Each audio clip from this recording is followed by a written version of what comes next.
Bom dia, alunos, tudo bem? Aqui é o professor Ayrton.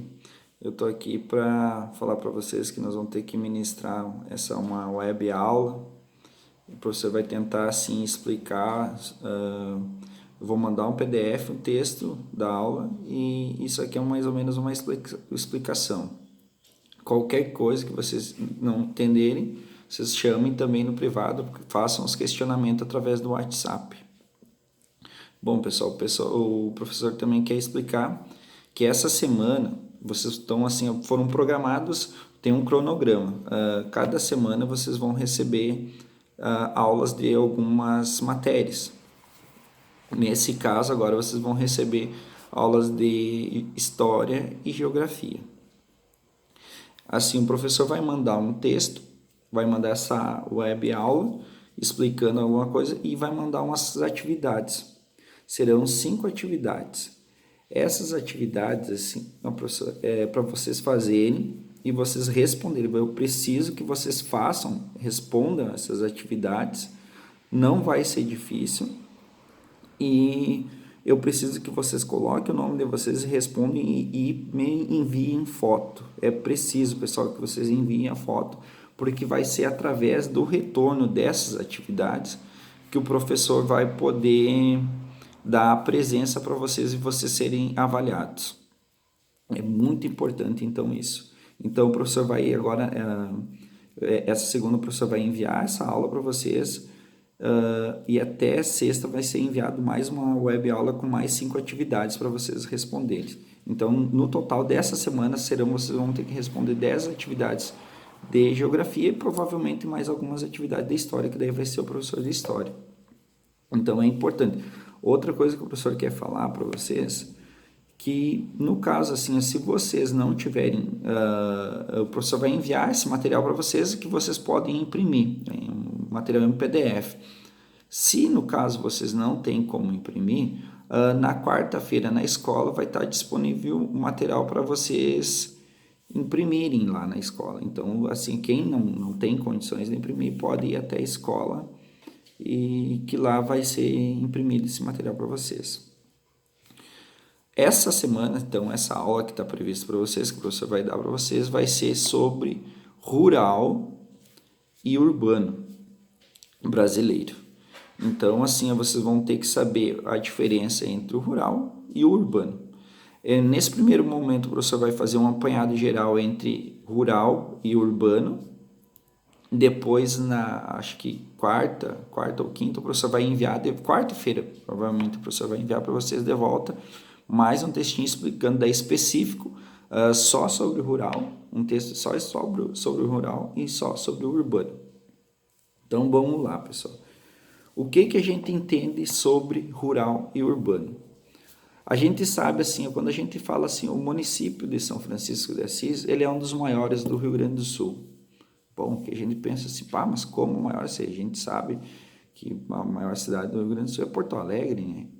Então, como São Francisco é assim? Então, porque tem o território de São Francisco. O território de São Francisco, ele compreende a cidade e o espaço rural, que a cidade é a parte urbana e o rural é a parte total do território de São Francisco. São Francisco de Assis tem um território bem grande.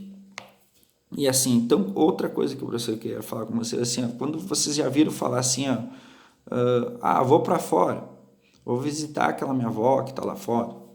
Então, quando a gente fala o famoso voo para fora, a gente está falando voo para o rural, voo para o espaço rural. Então, assim, basicamente, o que a gente entende o conceito de cidade? Cidade é onde tem uma densidade demográfica, demográfica, é um número bastante de pessoas. Tipo, tem bastante pessoas perto uma da outra. Quando tu tá lá fora, às vezes tu fica, é uma casa quilômetros de distância da outra. Então, tu não enxerga muitas pessoas, é bem poucas pessoas, há um espaçamento bem grande. Outra coisa que diferencia muito a atividade rural com a parte urbana são as atividades empenhadas naquele meio.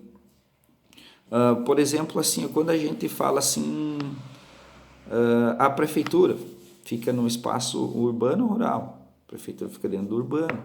Então, o que a gente pensa também é outra coisa, um conceito que entra no conceito de urbano, é onde fica o centro dos poderes administrativos. Geralmente o centro onde os poderes administrativos de uma empresa, de um banco, é tudo o centro, para vocês terem uma ideia, onde que existe a escola rural, mas ela é gerenciada, tem um centro, tipo a Secretaria de Educação do município de São Francisco, fica dentro da cidade, dentro do urbano. Então, o centro hospitalar, referência de saúde, até vai médico, às vezes atender lá fora, tem postinho, mas a referência do atendimento médico é na cidade, é a farmácia, onde ele vai precisar mais recursos, está dentro da cidade. Então, é uma das coisas que diferencia o urbano rural são as suas atividades. Outra coisa que fica relacionada, geralmente a gente pensa assim, o rural ele está atrelado às atividades primárias. Não sei se vocês lembram o que é a atividade primária, secundária e terciária. Vamos supor, eu planto soja. O soja, eu plantei lá a lavoura de soja, é uma atividade primária. Daí eu transportei aquele soja e já está sendo uma atividade secundária. Chegou lá na indústria, ele já está uma quaternária. Daí lá ele já chega no supermercado ali no óleo, aquele óleo de soja. Aquilo ali já é uma atividade, ele vai entrando em cadeia. Então, mas a princípio, lá quando eu planto ele na lavoura, ele é uma atividade primária.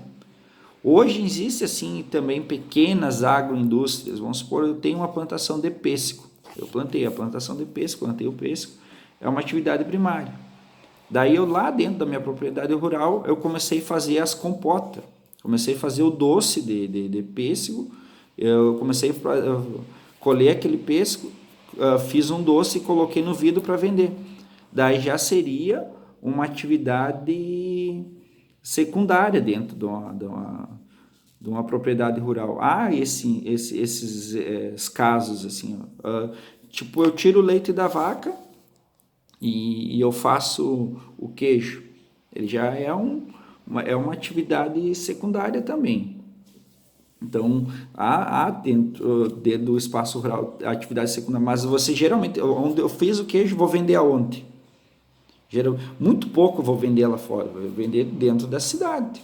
Então, essa busca, geralmente quando tu chega assim, a partir de uma atividade terciária no máximo, já é dentro da cidade. Aí você concentra sempre dentro da cidade. Então, hoje em dia também assim, a gente vê muito coisas da atividade urbana dentro do meio rural. Por exemplo, um hotel fazenda. Um hotel, a gente sabe que o hotel é uma coisa que fica dentro da cidade. Mas como a gente sabe que às vezes hoje em dia tem pessoas que, eu quero tirar um tempo e ir para fora para respirar um ar puro. Daí vou lá para um hotel fazenda, posso andar a cavalo, tem um açude lá para me pescar. Então são coisas assim que tem dentro do meio rural que também as pessoas estão usando para poder agregar renda nas famílias, né? Tem depois aquelas questões que vocês vão ver do êxodo rural, as formações aí, mas já o professor vai dar na próxima aula, daí vai explicar separadamente o rural e o urbano. Agora o professor está dando um apanhado geral. Quem mais que o professor pode falar sobre o urbano e o rural? A formação das cidades, o crescimento dessas cidades. Vocês vão ver que até 1940, 1950, 1940 a grande maioria da população ainda brasileira ela vivia no meio rural. A partir de 1950, mais ou menos, que ela começou a inverter essa situação.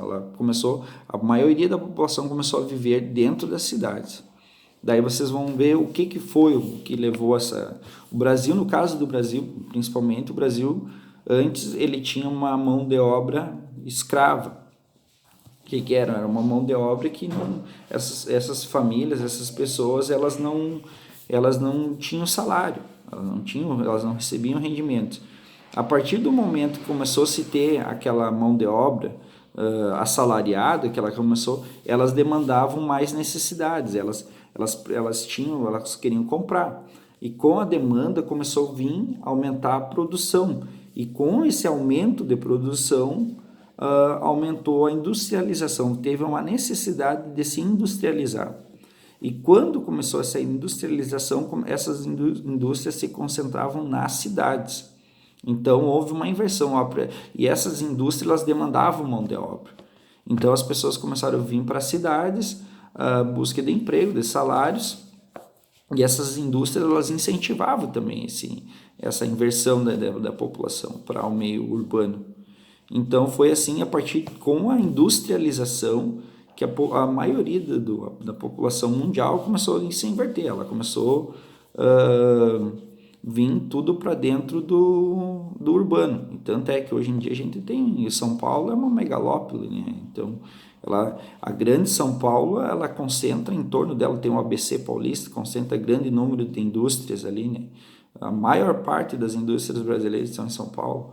Tem Manaus, também se tornou um polo de indústria. Vocês vão ver ali em Porto Alegre, Gravataí, Caxias do Sul, no Rio Grande do Sul, que são centros industriais. Então, tipo, eles concentram a maior parte da população. Tipo, no caso, tu pega São Francisco, Alegrete, essas regiões aqui da campanha, que elas não... Vocês vão ver que elas não têm muitas indústrias, então vocês vão ver que também elas não têm muita população. A densidade populacional é bem menor do que essas, tipo, chegar em Caxias, Porto Alegre, né? Então, onde está a maioria das indústrias do Rio Grande do Sul. Então, sempre, geralmente, quanto maior a atividade industrial, maior o número de população, né? Então, assim, o professor vai mandar essas atividades para vocês, vão ser bem objetivos, vocês vão responder essas perguntas. Qualquer dúvida que vocês tiverem, vocês chamem o professor, que o professor vai responder, pode ser qualquer horário. Mas é importante que vocês façam essas atividades e respondem e mandem foto. O professor vai ser assim, vocês vão imprimir, vocês vão ver que vai ficar uma folha, vai ter atividade 1, a 2 e a 3, a 4 e a 5, são 5 atividades. Vai ser uma colada na outra. Daí o que vocês vão fazer? Embaixo na folha vai ter o espaço em branco. Daí vocês só vão botar assim um R de resposta, R1, daí escrevem a resposta, dá 1. Depois já terminou R2, a resposta dá 2, naquele espaço em branco. Porque vai ficar entre uma pergunta e a outra, não vai ter o espaço. Mas vocês embaixo das 5 perguntas vai ter o espaço. Daí vocês coloquem ali as respostas. Um abraço, pessoal, fiquem com Deus, espero que todos estejam bem. Qualquer dúvida, assim como o professor disse, chame, não tem qualquer horário. Uma outra dica que o professor daria também, que para o melhor uso dos aparelhos de vocês procurem excluir fotos, aplicativos que vocês não estejam usando. Porque eu já também recebi assim de alunos que estão falando que os aparelhos não estão. Então, assim, procurem excluir bastante coisa, ver o que vocês já não estão usando, e excluem, apagam. Às vezes vocês apagam e fica na lixeira do aparelho. Entrem na lixeira e esvaziem a lixeira, porque daí, mesmo estando na lixeira, ainda ele compromete a memória do aparelho. Então é uma dica. Um abraço, pessoal. Fique com Deus.